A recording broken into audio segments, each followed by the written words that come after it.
Oke, nah selanjutnya setelah kita memahami tentang metode-metode tadi, nah, kita akan sedikit membahas tentang gambaran-gambaran tantangan apa yang akan kita dapatkan pada saat menerapkan metode-metode tadi, gitu ya. Baik itu wawancara ataupun misalkan observasi, ya. Kemudian juga pengujian, gitu kan. Nah, kita akan melihat apa saja tantangannya ya yang sering kita dapatkan dari proses audit tadi, gitu ya. Yang pertama adalah terkait dengan karakter dan situasi audit. Nah, pada saat audit tentunya ya baik itu interviewee atau pada saat observasi, pada saat pengujian, gitu kan, yang istilahnya ada audit kita ya di sekitar itu. Pertama kita akan menemukan mungkin orang-orang yang argumentatif, ya, yang banyak alasan apalah. Kemudian juga ada yang serangan total, nah menyerang secara dengan pertanyaan yang akan kita inikan, gitu kan, ke pribadi kita, kemudian ke ya secara umum istilahnya. Kemudian juga yang membuang-buang waktu, gitu kan, artinya yang istilahnya yang pas audit itu ketika ditanya itu dilama-lamakan, gitu kan. Nah ini terkait juga dengan workplace atau gaya bicara berlebihan tapi isi sedikit. Jadi yang ditanya A tapi jawabannya A C D. Nah di sanalah kita yang harus betul-betul betul-betul bisa sebagai auditor itu misalkan memastikan, memfokuskan, gitu kan, supaya lebih fokus jawaban-jawaban atau apa yang diperlukan dari interview gitu kan. Dan juga mungkin orang yang gemar memuji atau pura-pura ramah. Nah, juga kan setelah kita mau buka wawancara dia muji terus, misalkan ke cerita-cerita apa-apa, gitu kan, ramah ke kita dan sebagainya. Atau juga mungkin menemukan kita yang pikun, seniority, ini pun hati-hati ya, misalkan mudah pelupa atau apa. Kita harus pintar, misalkan ketika tahu di interview kita itu ternyata sering lupa. Nah, kita cari apa lupakah itu disengaja menyangkut tadi lah, gitu kan, atau memang betul. Nah, kita harus cari solusinya gimana. Ada interupsi yang tidak terencana, misalkan tiba-tiba interviewee dia ada telepon atau izin kemana, kemudian lama dan sebagainya. Dan kultur dan penjelasan yang panjang. Nah, ini ada audit yang nyeritain apa yang tidak berhubungan dengan audit, gitu kan. Nah, padahal harusnya fokus ke audit. Ataupun secara ini yang sering juga KP atau lunch break yang misalkan pas audit itu misalkan dari pagi-pagi sampai sore lah. Nah pada saat makan siang harusnya sejam, nah ini kan dilama-lamain gitu. Supaya waktunya habis, sehingga pada saat kita mengumpulkan audit tersebut ya baik wawancara observasi itu waktunya makin pendek, sehingga ya itu mungkin kita ada sesuatu yang mungkin istilahnya ya, supaya tidak fokus gitu. Juga mengenai khusus misalkan ya tadi lah cerita-cerita ke hal lain. Jadi tantangannya ketika bertemu dengan orang yang akan kita audit ya tentunya di sini. Nah di sini pun saya berikan gambaran lagi ya. Nah tantangan itu kan sikap permusuhan dari auditing. Nah misal di sini disebutnya itu ada progressive hostility, yaitu sikap permusuhan yang muncul atau timbul secara bertahap. Misalnya nih, kebanyakan interview itu diawali dengan damai, tenang, awalnya itu santai, tapi pada saat sifat tidak berteman timbul sesuai dengan pergerakan waktu, seiring ditemukannya tidak sesuai atau sifat audit yang cenderung intimidasi atau melelah. Misalnya gini, awal-awal kan tadi ya ngobrol gini, ketika misalnya kita nanya apakah ada ini, mana buktinya, ternyata nggak ada, apakah ini, jadi banyak yang tidak sesuai. Mana buktinya ternyata nggak ada bukti tapi nggak lengkap.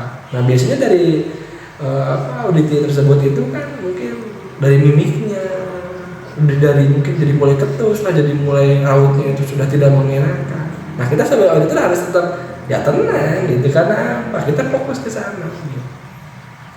Nah apa yang dapat kita lakukan sebagai auditor? Yang pertama adalah menggunakan dan menurunkan nada bicara sehingga memang tidak terkesan mencecar atau memojokkan. Jadi memang ya kita memang itulah tantangan sebagai auditor, kita harus sabar gitu kan. tidak terpancing. Karena tadi upaya-upaya tadi itu yang dikatakan di sebarusan ini itu adalah sebenarnya cara-cara ya untuk bukan menggagalkan, tapi untuk misalkan membuat proses audit itu mungkin jadi tidak fokus, jadi tidak mencari mendapatkan ini fungsinya gitu.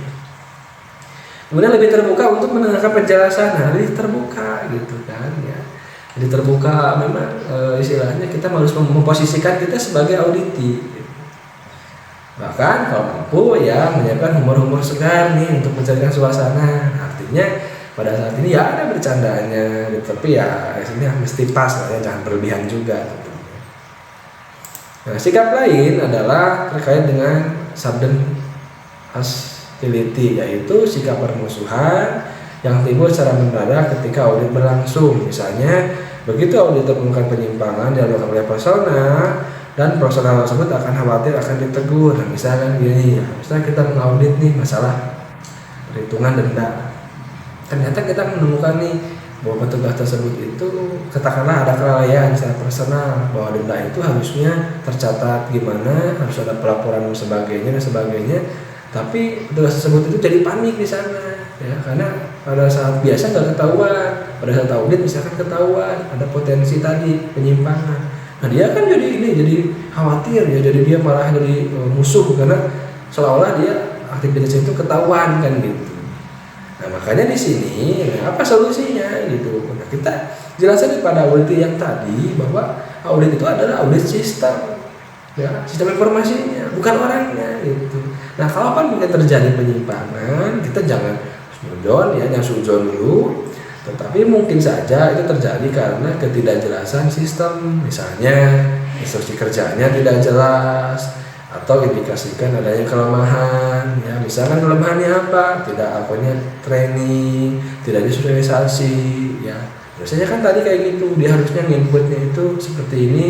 Itu karena tidak tahu atau misalkan dia kurang atau lalai karena baru mungkin sistemnya dia jadi salah. Nanti kan salahnya itu berdampak tuh. Nah biasanya pas sudah diaudit ya itu seolah khawatir takut kesalahannya itu ya akan mengakibatkan dia nanti mungkin dipecat atau apa. Padahal kan kita fungsinya justru kalau ada kelemahan kan kita lihat kan secara sistemnya, bukan ke personnya tapi secara sistemnya gitu kan.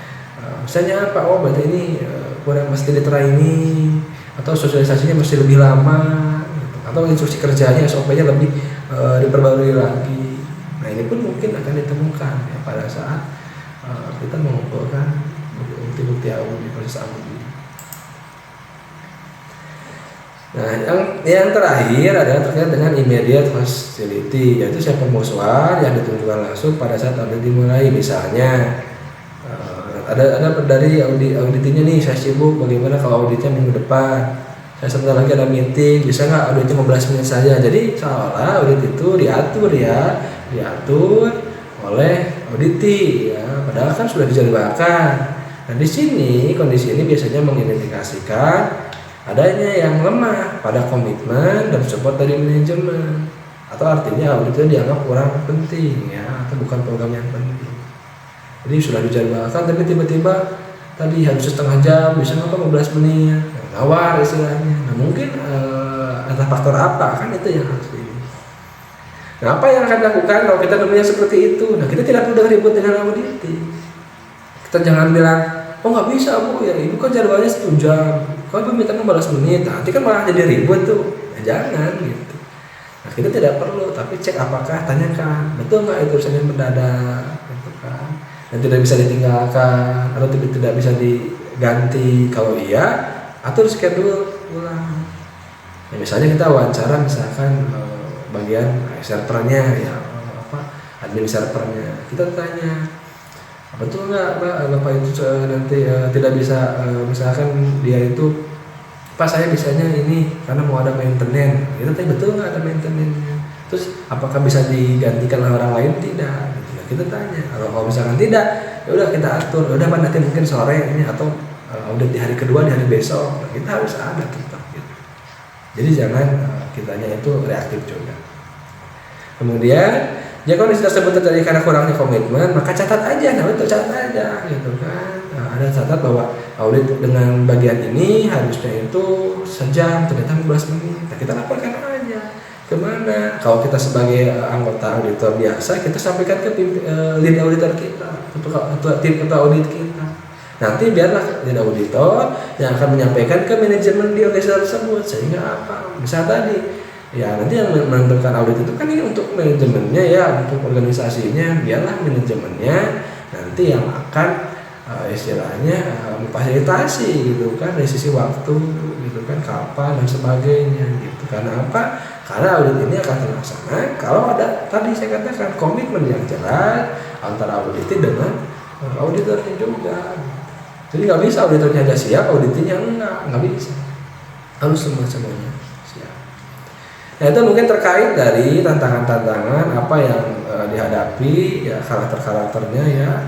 Tadi ya kata dari audit, audit yang tadi dari orangnya, dari waktunya, dari apanya ya, tidak mungkin ini menggambarkan ke kita bahwa tidak seindah yang dibayangkan, tidak akan selalu lancar gitu kan ya. Tadi ada faktor orang, faktor kebijakan dan sebagainya ya, seperti itu.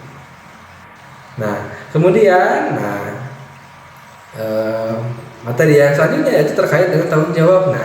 Untuk mengenai hal yang tadi, makanya disinilah ya supaya audit lancar, karena ini tantangan tadi itu betul-betul ada. Nah, bagaimana supaya ini lancar? Nah, mesti ada tanggung jawab masing-masing antara auditor dengan auditi. Nah, misal terkait dengan auditor ya di sini misalkan di sini auditor itu ditanggung jawab itu persiapannya harus matang. Kemudian dokumentasikan hasilnya harus bagus, setiap bukti-bukti dokumentasikan. Nanti hasilnya itu dilaporkan dan tindak lanjutnya itu nanti ditanyakan bagaimana. Dan verifikasi juga aktivitasnya dari sisi tindak lanjut. Dan juga yang paling penting adalah menjaga kerahasiaan dari dokumen apa dan juga informasinya itu sangat penting. Karena tadi audit itu kan ada waktunya ya, ada perencanaan berapa, planningnya berapa lama, apalagi pelaksanaannya mungkin sehari 2 hari. Nah itu kan dalam sehari 2 hari itu harus betul-betul utuh kan semua prosesnya. Makanya di sini persiapannya harus matang, dokumentasinya harus cekerja. Nah, apalagi tadi ada tantangan-tantangan tadi yang terkait dengan auditi ya, di suatu hasil audit yang tentunya itu bisa menghambat ke proses tadi gitu, sampai ke pelaporan hasil dan tindak lanjut.